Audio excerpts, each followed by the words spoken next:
Hey everyone, it's Julie Henricus. It's day 8 of my Muse Mapping Mini Trainings, and I was able to actually synchronize Facebook and Instagram going live at the same time today. So it took some practice, but we got there.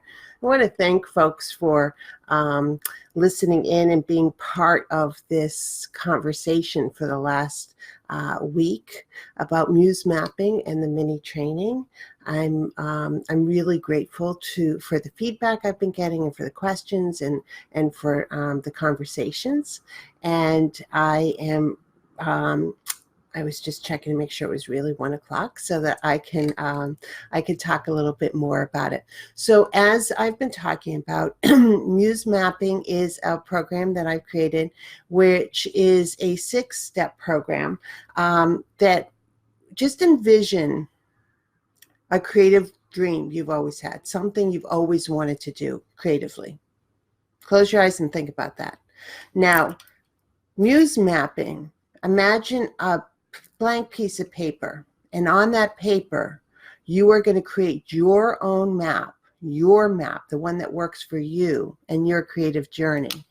And you're going to put in all of the Muse mapping steps so that you can navigate that journey on your own terms.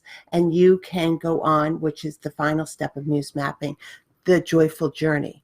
A lot of people who talk to me or hire me as their coach will say, I want a plan. And if you've been paying attention to the other mini trainings, you'll know that actually creating the plan, drafting a plan for Muse mapping isn't until step 4. So the first step is going on, preparing for the journey itself. It's really digging deep and figuring out your why and talking about your core values and your mission statement. The second step is dealing with Bob, dealing with the beliefs, the obstacles, and the blocks that can get in your path and get in your way and that you have to deal with. And they keep coming up. You can say, oh, I've dealt with my fear. Fear is going to come up again, right? Whenever you take a creative step, you're putting yourself out there, and this stuff all comes up, and you have to know how to deal with it. And so how can you build the tools, or how can you just acknowledge that this is part of the journey and then learn how to navigate around some of those obstacles, blocks, and beliefs.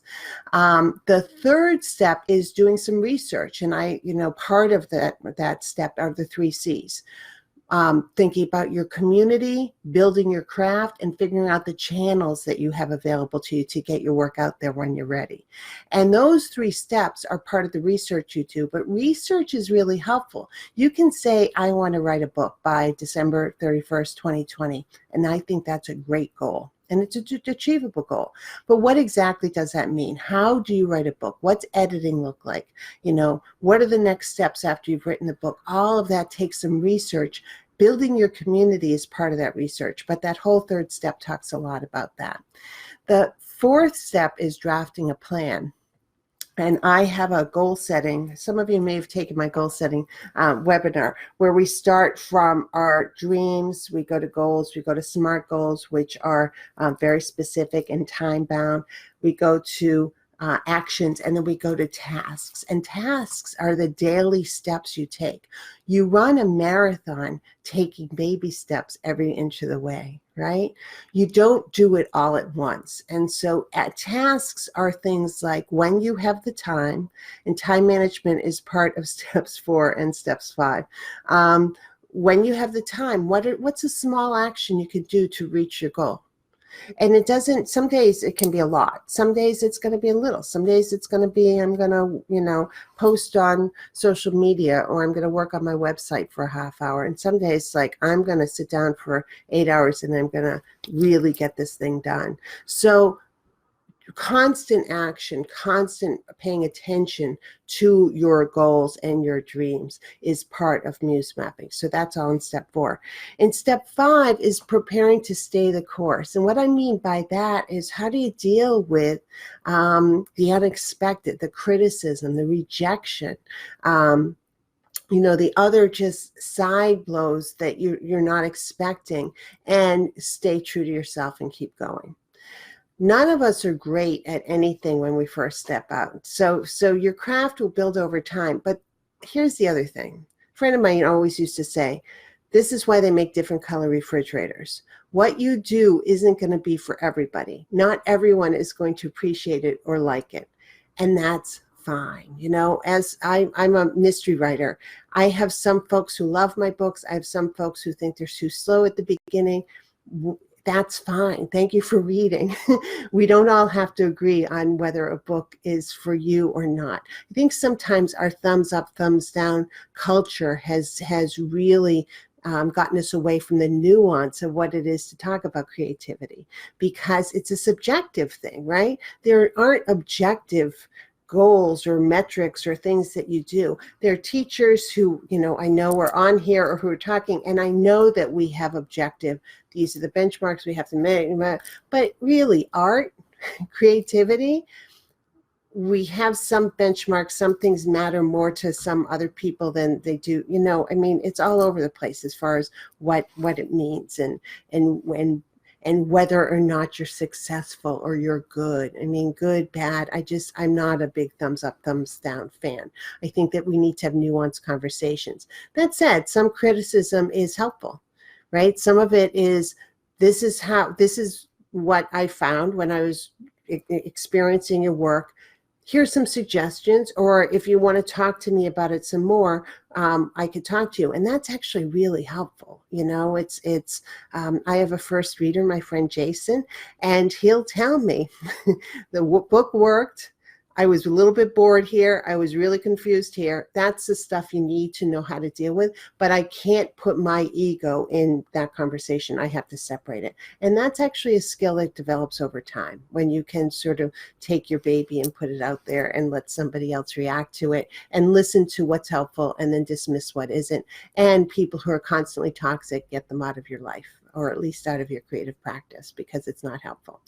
And then the sixth step is going out, setting out on your joyful journey. As I talked about yesterday in the mini training, joy is not a constant emotion of elation for me, but doing the work that I do. So my writing, for you, it could be acting or directing or designing or playing an instrument, singing, dancing, painting, sculpting, baking, cooking, you know, quilting.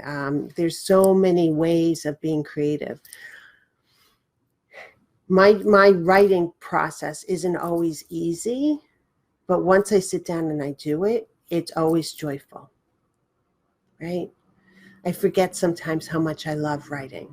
I'm getting back to, I actually have some deadlines that I need to incorporate on my schedule, which is why I talked about time management being a big part of the conversation in Muse Mapping, because I know I have these deadlines, and I know that I need to back up enough to get drafts done so that I can meet the deadlines and make it a quality product that I want to get out there. But that means, again, going down from my goals to my, you know, actions to my tasks. That means I have to carve out daily time to write. It just has to happen. I mean, I've got a lot to do in the next 10 months, which is lovely, but that's the thing. So Muse mapping, I combine my experience as a creative person who writes, but also as somebody who's worked in arts administration and worked with performing artists for over 30 years and have supported and been part of their process of getting things done. And what happens is I meet folks who have always wanted to do something, and they've either never had the courage to start, or they started and they abandoned it because they started with the plan stage and they didn't do the prep work that can get them through, or they did something years ago. And I find this especially true with people my age, who will talk about the band they played in college, or the acting they did, or something else. And they have such a wistful look in their eyes. And I'll say, do you still play the instrument? Well, I wouldn't be any good anymore.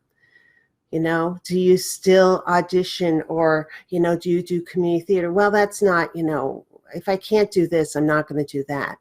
And part of this is also letting go that perfectionism, because perfectionism is actually procrastination on your journey, on your joyful journey. You know, who cares if you're not going to be an epic guitar player? If playing the guitar gives you joy, and you practice your craft, you're going to get better at it over time. And that's the beauty of being on a creative journey. You get better over time. And as I've said, I think every single day in the last week, the journey's the point, the destination isn't.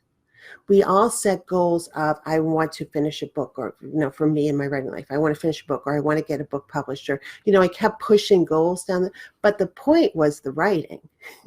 Being a published author is the other part of this, and it's joyful, and I love it, and I'm grateful, and I'm blessed. But the writing's the point. And, it is the practicing of your craft that's actually the point.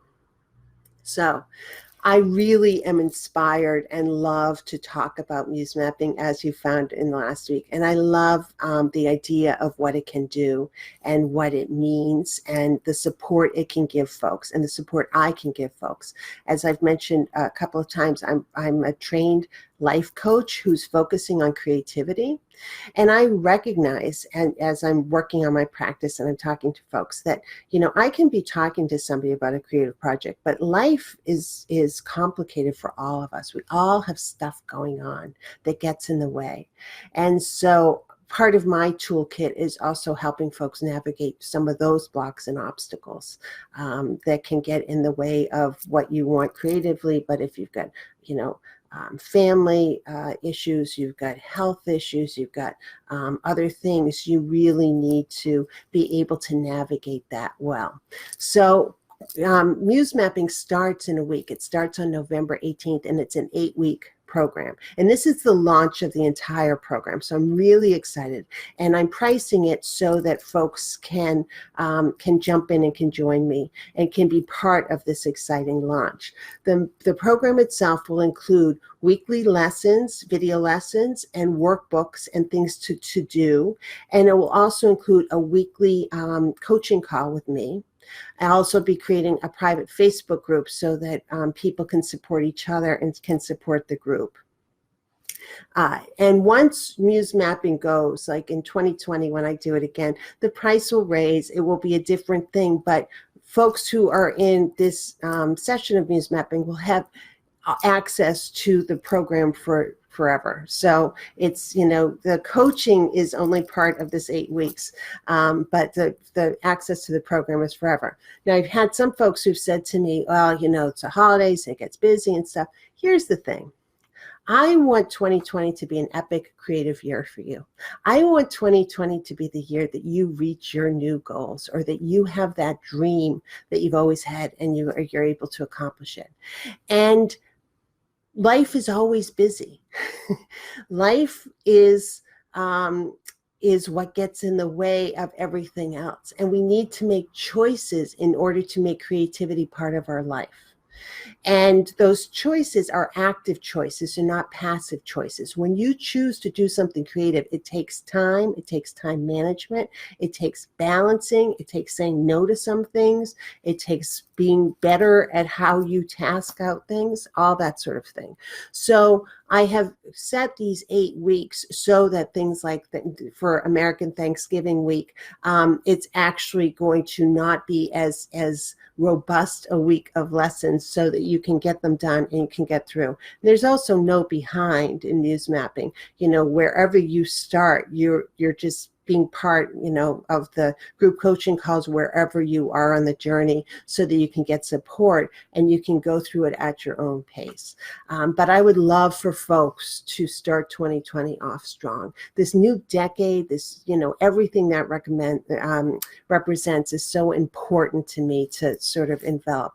And if I can help folks on their creative journey, if I can help folks have that spark of creativity, if I can help folks realize their dreams, I'm doing, I'm doing my work. I'm doing what I feel called to do. And supporting folks has been part of what my career has been for over 30 years. And this new methodology is to help people create the change they need to create in order to be on their creative journey. So I really hope you'll consider joining me on November 18th, which is a week from today. If you go, and I'm loving seeing all these people I know joining me, But if you go to musemapping.com, you can find out more about the program. You can sign up, or you can also sign up for a call with me so that I can talk to you or answer any questions. Or feel free to email me at julie@yourladders.com and ask questions. So it's in a week. You're going to hear from me this week about it a lot. But the point of Muse Mapping is for you to create your own creative map with tools that I can talk you through, but you're going to be taking each of these steps and implementing them in a way that works for you. Because it working for me doesn't help you.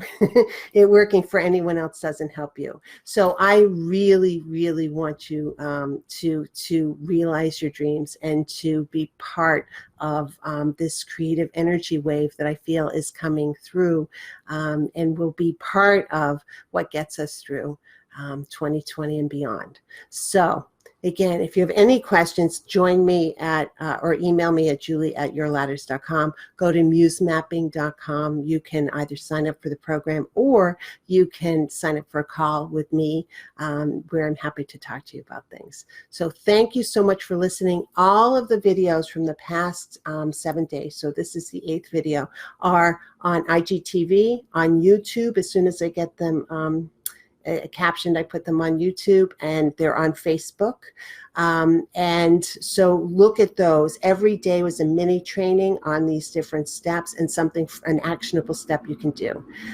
Also, my Facebook group, Awakening the Muse Within, is open to folks who want to be part of conversations, and is another way for you to have access to conversations and trainings and thoughts and processes around creativity. You know, the joyful journey that is a creative life has made my life better. And I really am inspired to help folks get over any hurdles on their creative path. So thank you so much for joining me for this last week. I will continue to do Instagram Lives and Facebook Lives on different topics, but this was the consolidated week. So go back and check out the old videos, and again, reach out if you have any questions. Have a fabulous, fabulous 11/11, numerically important day, and I will talk to you soon. I hope to see you in Muse Mapping. Thanks so much. Bye now.